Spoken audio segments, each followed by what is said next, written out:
Good morning. It's John Gilkison here. It's Friday, February 12th, and I wanted to shoot the last of 3 in my series of videos about comparing electric trucks to one another. Only today I want to focus on comparing these electric trucks to a gasoline-powered truck. So I wrote a blog on it called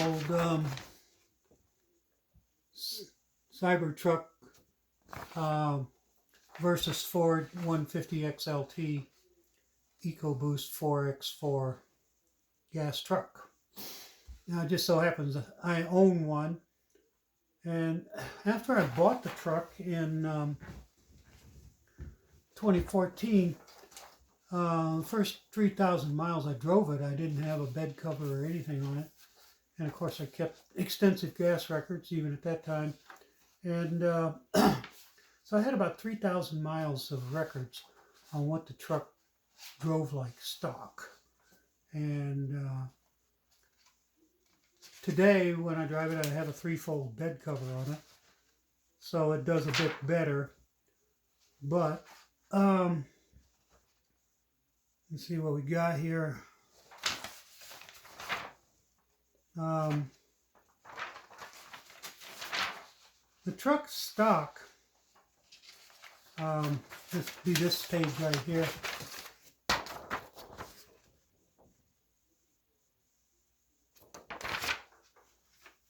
And I'm going to have to quote some of these numbers for you. But basically, I averaged about 17 miles per gallon, which is good for that truck. That was on a long trip. I probably had some higher speed driving. 17 miles per gallon was at 75 miles per hour. At 65 miles per hour, I could do as well as 21 miles per gallon. So, and the surprising thing about the Ford gas truck is that at 40 miles per hour, it does 32.5 miles per gallon at steady state speed. And I don't think very many people know this about these gas hog regular trucks. So it depends on what you're doing. However, at 75 miles per hour, a Cybertruck would get 79 miles per gallon. And at 60 miles per hour, it would get 95 miles per gallon. At 40 miles per hour, Cybertruck would get 145 miles per gallon. So as you can see, it's significantly better. It's my truck has a 36-gallon gas tank, which translates into 1.187 megawatt hours of energy on board. So compared to a 200 kilowatt hour battery pack in a Cybertruck, we're talking practically 6 times as much energy. So now having a 36-gallon gas tank gives a little more range. However, the stock gas tank in Ford trucks at that time was a 26-gallon tank, and that gas tank is the equivalent of a 850 kilowatt hour battery pack. So 5.9 times more energy on board in my truck, and it'll go about 25% further than a Cybertruck will on that energy. So that's pretty pathetic when you really look at it. When I normalized this 3,000 miles of driving that I had records for, over 15,000 miles extrapolated, it would have taken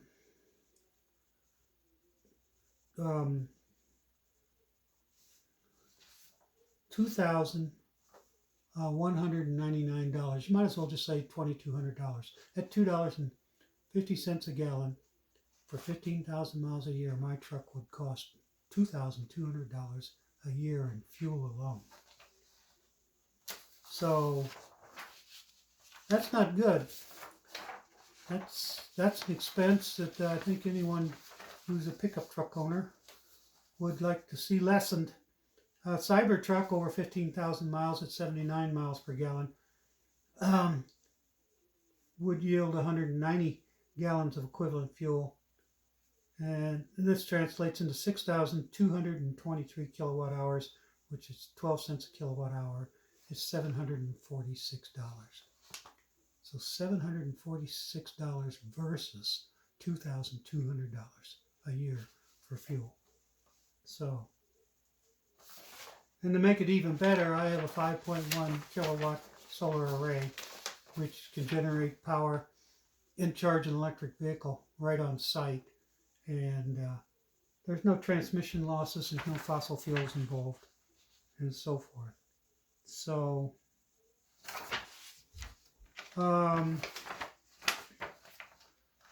so I did some other comparisons here. What would, instead of comparing it to a Cybertruck, what if my gas truck was just compared to a Ford electric truck with a 200 kilowatt hour battery pack? Which supposedly Ford's coming out with an electric truck next year, they say. So we have yet to see whether it's going to, what size battery pack's going to be in it. But just to make comparisons easier, we did it this way. And so at 70 miles per hour, the Ford electric truck would average 63 miles per gallon, which would still give it 527 miles of range. So not as much as a 36-gallon gas tank in my truck, but really right in the neighborhood, very close.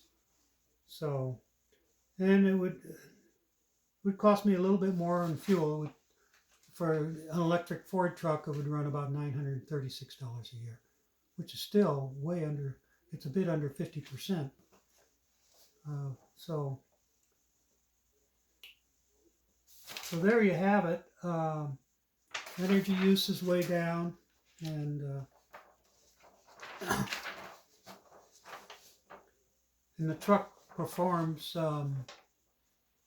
it's using about,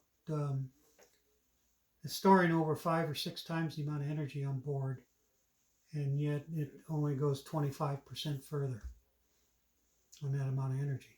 So it's throwing away about 75% of the energy.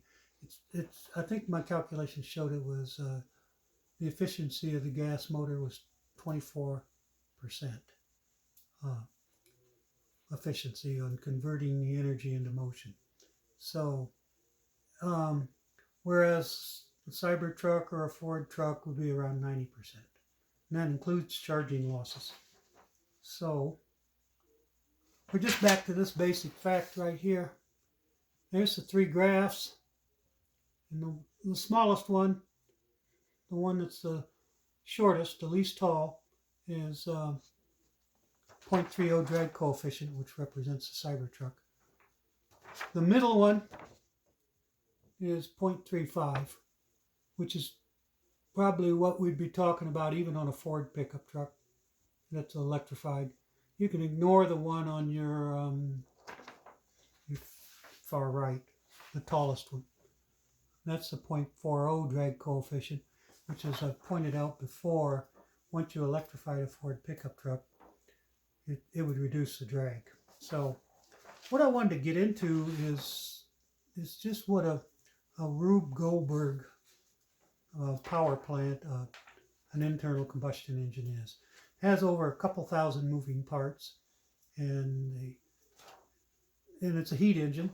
So that's why they're so inefficient at 24%. And that's a good engine. The EcoBoost engine is better than a normally aspirated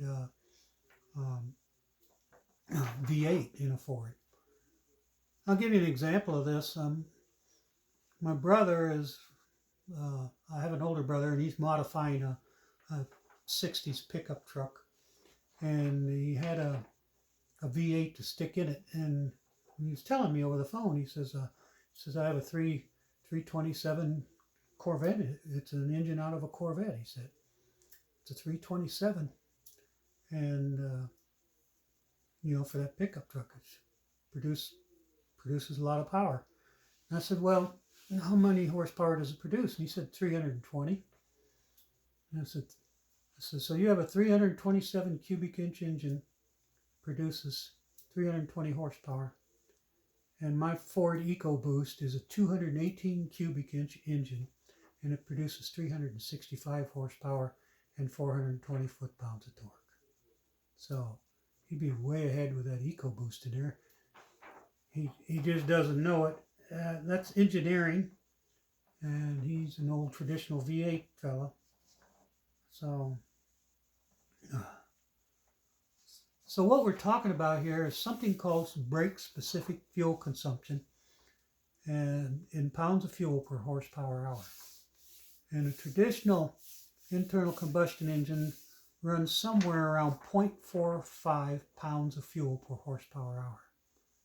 And whereas an electric motor in an electric vehicle can run as low as 0.13 to 0.15 pounds of fuel equivalent per horsepower hour. Of course, it gets a little abstract when you're talking about the efficiency of an electric motor in pounds of fuel equivalent per horsepower hour. So it occurred to me that the brake-specific fuel consumption, BSFC, could be modified to account for all this. And instead of talking about pounds of fuel per horsepower hour, all we need to know is the watt hours per horsepower hour. And it turns out the conversion is rather simple. And here I have it right here. I did the conversions, and so basically I'm going to run through it. The brake-specific energy consumption is what I call it, of an electric truck would be 832 watt hours per horsepower hour versus 2,341 watt hours per horsepower hour for an internal combustion engine truck. So it's around 3 times more efficient. And the way you do it is you just take the fuel. There's 6.3 pounds in a gallon of fuel. So you divide by 6.3, and then you multiply, in the case of the gas truck, by 0.45. And when you do that, and what you have to do is you have to divide 32,777 watt hours in a gallon of gasoline. You have to divide it by 6.3, and that gives you the watt hours in a pound of gasoline, which is 5,202. And then 5,202 watt hours for a pound of fuel times the rating, 0.45, would give you the watt hours in horsepower hour. So it's a really very straightforward conversion. And I've never seen anyone else talk about it. It may be a thing out there. I don't know. I've just never seen it before. But it's a way to think about brake-specific fuel consumption.